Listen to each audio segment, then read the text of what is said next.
es que la foto del presidente Abinader y candidato presidencial del Partido Revolucionario Moderno aparecerá 20 veces. Luego, el tema de la foto, las elecciones no se ganan por quien tenga más o menos fotos, por quien tenga más votos. Históricamente, la fuerza del bochismo ha representado una mayoría electoral que ha ganado la mayoría de las elecciones aquí. Su fragmentación fue la que permitió que el gobierno llegara. Ahora, al esa fuerza electoral reencontrarse, claramente conforma una mayoría y representará un reto para el gobierno lograr superar esa mayoría. El gobierno ha querido crear un efecto de percepción, que es válido en la batalla, ¿no? Crear un efecto de percepción, de decir tengo tantos partidos. El problema es cuántos votos tienes. Nosotros sí estamos seguros que la oposición unida es una mayoría, y una mayoría que se expresará en febrero y en mayo. La entrevista del Telematutino 11, gente importante, y a tratar temas importantes, nos acompaña el doctor Natanael Concepción, un abogado brillante, miembro de la dirección política de la Fuerza del Pueblo, y lo hemos convocado especialmente. Digo, siempre lo tratamos de convocar, pero en este caso es porque él formó parte del grupo reducido que, en representación de la Fuerza del Pueblo, tuvo la negociación con el PRD y con el PLD, que llegó definitivamente a feliz término. Natanael, gracias por aceptar la invitación. Siempre un placer estar contigo, Ramón y Jacqueline. Buenos días, doctor. Buen día. Natanael, ¿fue un parto natural? ¿Fue una cesárea? Con forceps. ¿Hubo que usar forceps? Porque hubo momentos en el cual uno pensó que no iba a darse, porque había declaraciones a veces estrambóticas, había gente regodeándose en las redes de que a Leonel lo iban a engañar, que le estaban haciendo perder tiempo. Sin embargo, después el asunto resultó incluso mejor de lo que se planteó inicialmente, con 16 senadurías. Sí. Bueno, sin duda que fue un acuerdo que tuvo muchos desafíos. Duramos 4 meses y medio negociando. Eso es un acuerdo que tomó tiempo. Y eso tiene que ver con que tiene incluso una dimensión histórica, porque es la primera vez que partidos que se separan, porque recuerden que la Fuerza del Pueblo nace de una separación con el PLD del presidente Fernández, que era presidente del partido en ese momento, en menos de 4 años se da un reencuentro electoral que es significativo en la historia política dominicana. Cuando eso ha pasado, nunca había pasado en ese lapso de tiempo. Luego también el acuerdo es significativo porque cambia una de las premisas que permitieron llegar al actual gobierno, que fue la división de esa fuerza bochista, si se quiere, que hoy día tiene una expresión en 2 partidos y que de alguna manera esos 2 partidos tienen una coincidencia electoral, agregándose a ello un partido también importante que representa parte del peñagomismo, que es el PRD. Doctor, uno de los logros que dice el PRM que obtuvo en el proceso de las alianzas es que la foto del presidente Abinader y candidato presidencial del Partido Revolucionario Moderno aparecerá 20 veces. En el caso de Rescate República Dominicana, háblenos de esas alianzas. ¿Hay apoyo a nivel presidencial y cuáles partidos apoyan al doctor Fernández a nivel presidencial? ¿Y el resto de las alianzas a cuáles niveles y de qué estamos hablando? Sí, bueno, la Alianza Rescate RD la componen el PLD, el PRD y la Fuerza del Pueblo.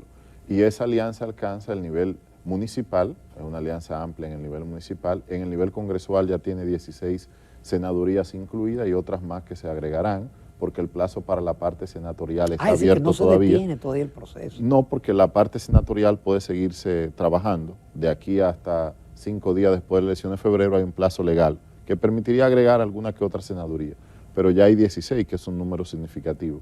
Y además hay 3 partidos que tienen una alianza ya con el presidente Fernández que se llama Ganaremos, que es otra alianza, donde está el BIS, el PDI, el PQDC, y están también otros movimientos no reconocidos porque tienen fuerza, el movimiento rebelde de Juan Ubiere, que va como candidato a senador nuestro por Monteplata, y varias figuras de su movimiento son candidatos en varias plazas. Está también el general Soto Jiménez, que además es un hombre de la letra y de la cultura dominicana, además del ámbito militar, que tiene el movimiento Quinta República. Está también Aníbal García Duvergé, que tiene el movimiento PUMI, y otros movimientos más, incluso movimientos locales como el movimiento El Puñal en Santiago, entre otros, que forman parte de esta coalición. Luego, el tema de la foto, las elecciones no se ganan por quien tenga más o menos fotos, es por quien tenga más votos.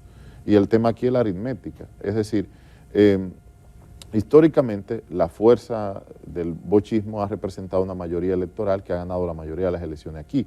Su fragmentación fue la que permitió que el gobierno llegara. Ahora, al esa fuerza electoral reencontrarse, claramente conforma una mayoría y representará un reto para el gobierno lograr superar esa mayoría. El gobierno ha querido crear un efecto de percepción, que es válido en la batalla, ¿no? Crear un efecto de percepción, de decir, tengo tantos partidos. El problema es cuántos votos tienes.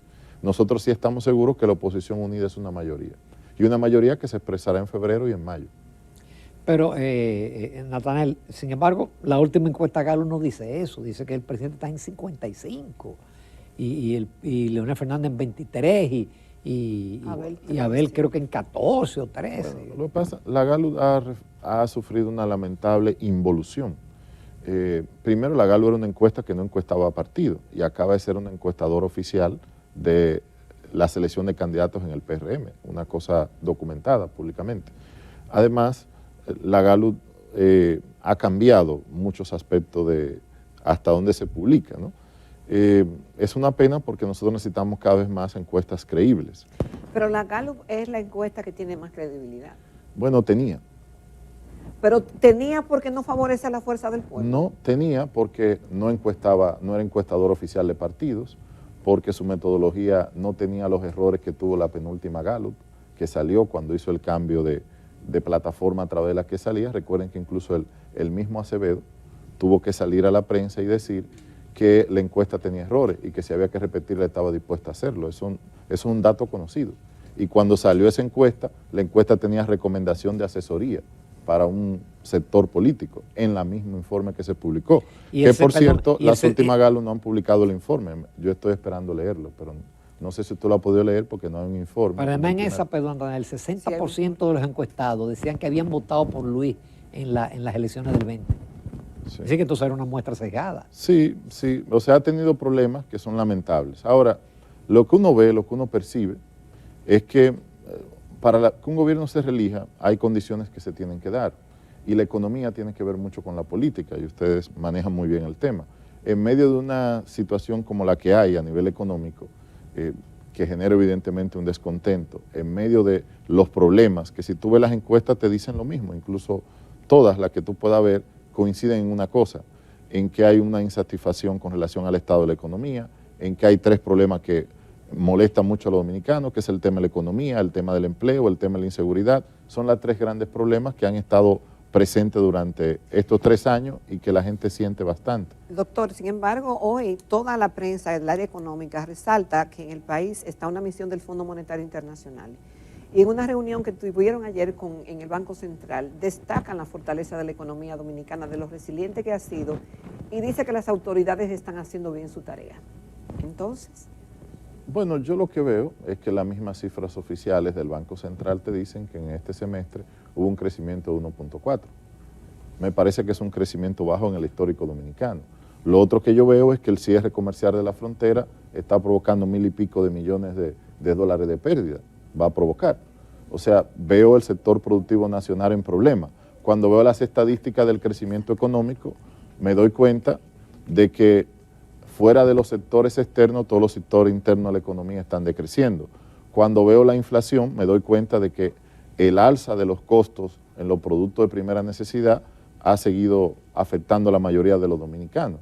Es decir, lo que estamos hablando no es que hay una hecatombe económica, porque eso, como bien usted dice, no es sostenible, ni es lo que hemos planteado.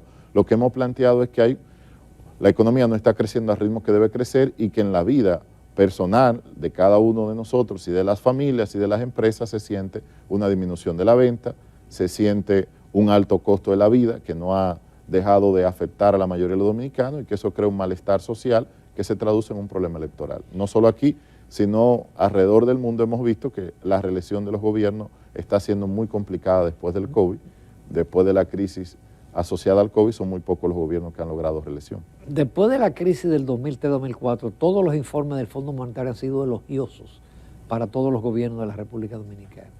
Usted le quita los nombres y básicamente dice lo mismo. Nos vamos a una pausa comercial, Natanael, Gracias. Porque nos faltan todavía muchos temas. Volvemos en pocos minutos.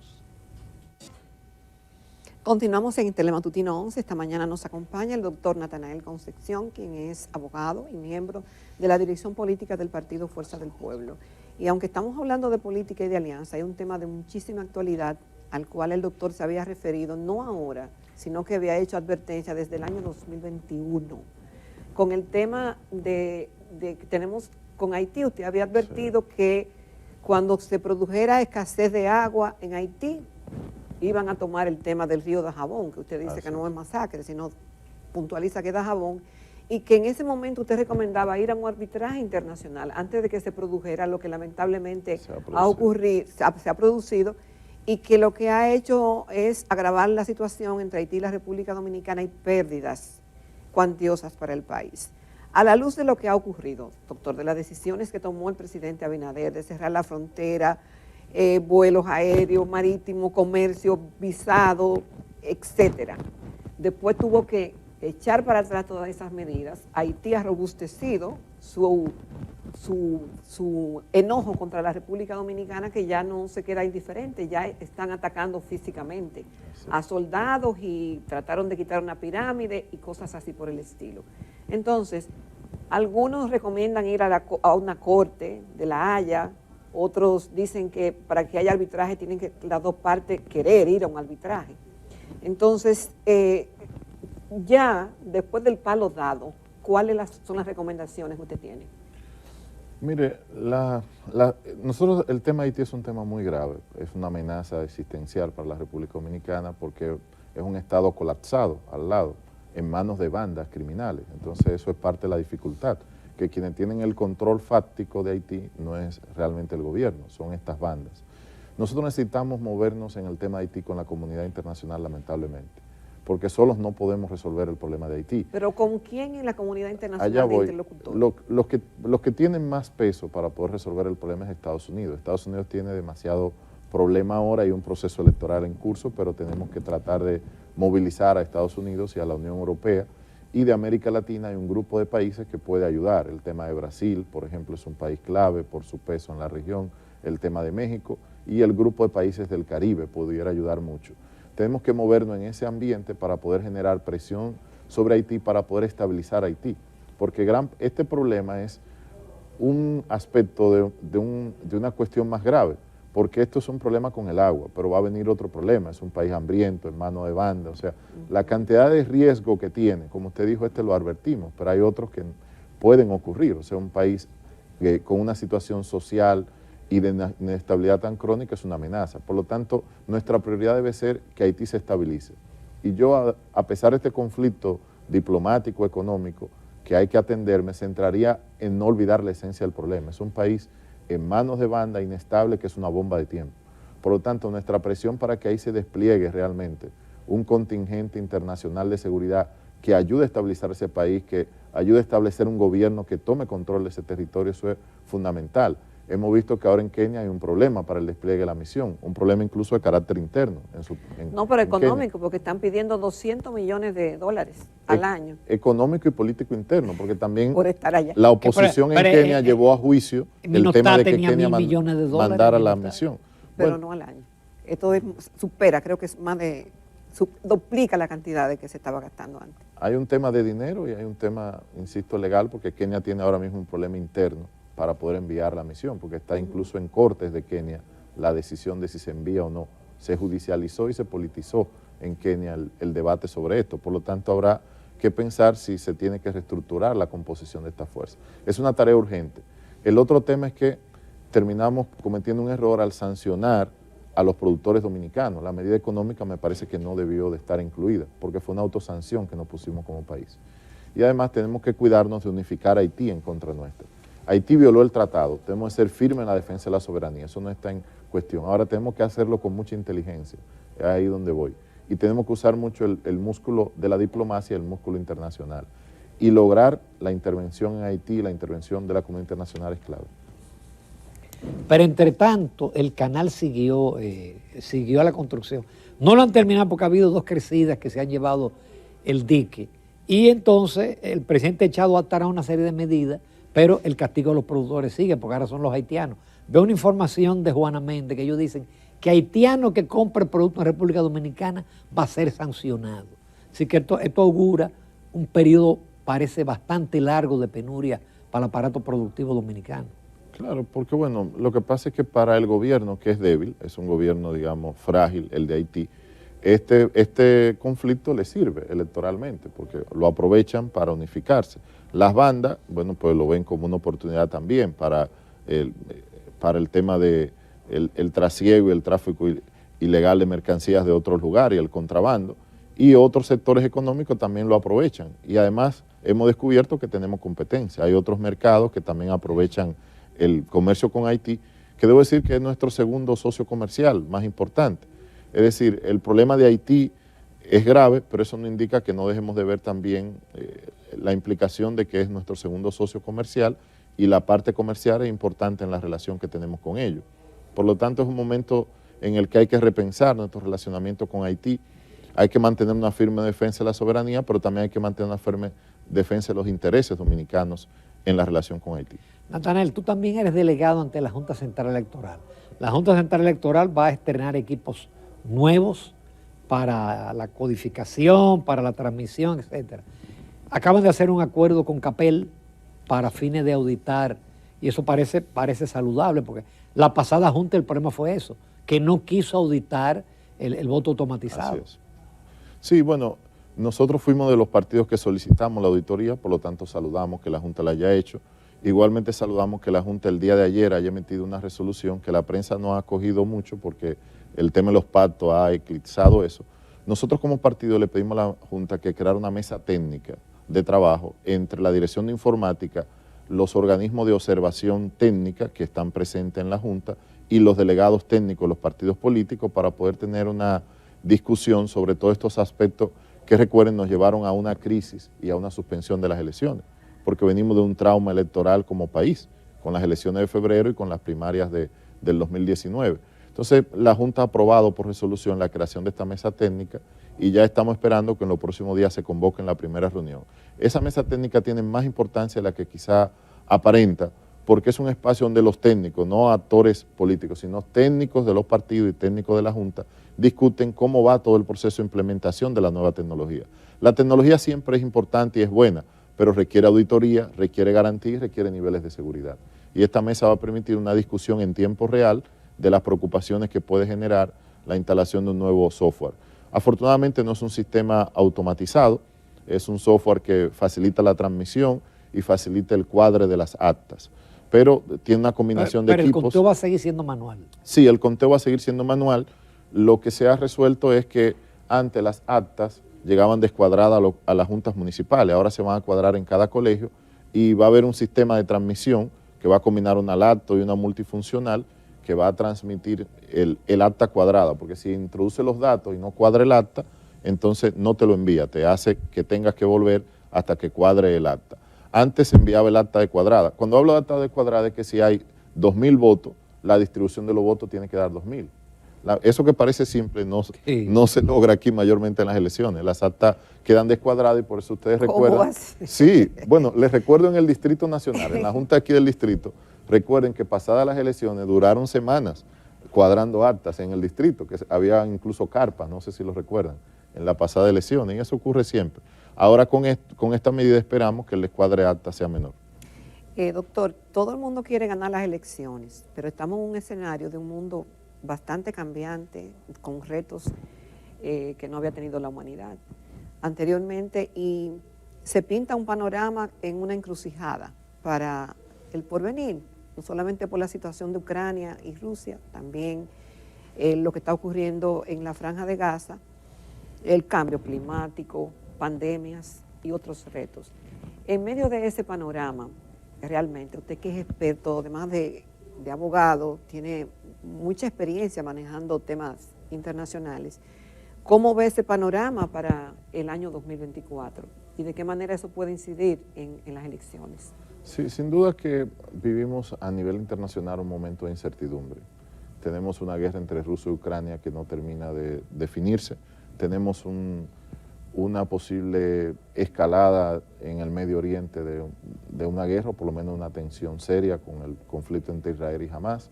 y tenemos un panorama internacional que tiene incertidumbre. El tema económico, cuando tú ves a China notas que todavía hay problemas, cuando tú ves a Estados Unidos notas que hay problemas, cuando tú ves a Europa notas que hay problemas, es decir, el contexto internacional no es necesariamente favorable y eso puede incidir en las elecciones de nuevo por la relación entre la economía y la política, y la relación entre cuando los factores externos e internos se combinan y crean un ambiente de desafección, eso termina expresándose desde el punto de vista electoral. Tenemos desafíos y bueno, ante esos desafíos esperamos que el país y el mundo salga bien, porque nadie vive de la catástrofe y del caos. Vivimos en una sociedad que queremos que progrese. Ahora hay desafíos y esos desafíos son parte también de un proceso de transición. Cuando tú ves el mundo actuar hay una reconfiguración del orden. Surge China, está Estados Unidos, hay una reconfiguración geopolítica. Esa relación, que por cierto hay una reunión mañana muy importante entre Biden y Xi Jinping, la relación entre China y Estados Unidos es clave para la estabilidad global. Son competidores, pero a la vez necesitamos que se comprendan, porque una confrontación descontrolada llevaría al mundo a una catástrofe. Son las dos principales economías. Es decir, hay muchos desafíos, pero hay cambios también a nivel civilizatorio. La tecnología también ha creado mucha disrupción, por ejemplo, la inteligencia artificial, cómo cambia todo, cómo destruye empleo, cómo crea nuevas oportunidades. Es decir, vivimos en un mundo interesante porque es un proceso de cambio muy acelerado que tiene muchos desafíos. Esperamos salir todos bien librados de ellos. En pocos minutos vamos a un temita local, Intran. Una situación muy lamentable, es un escándalo sin duda penoso, que debe ser investigado y que se deben establecer las consecuencias, y además refleja un problema de fondo. Esta es una ciudad que necesita urgentemente un sistema de movilidad más ágil y necesita un Intran que juegue su rol de regulador, no que esté envuelto en escándalo de contratación. O sea, es un caso muy penoso que esperamos las autoridades establezcan la responsabilidad, que el Ministerio Público investigue y que quienes han infringido la ley reciban la consecuencia propia de haberla infringido. Natanael, muchísimas gracias y te esperamos con más frecuencia, especialmente ya con el proceso doctor. electoral. Bueno, siempre que me inviten será un placer estar aquí. Gracias. Gracias.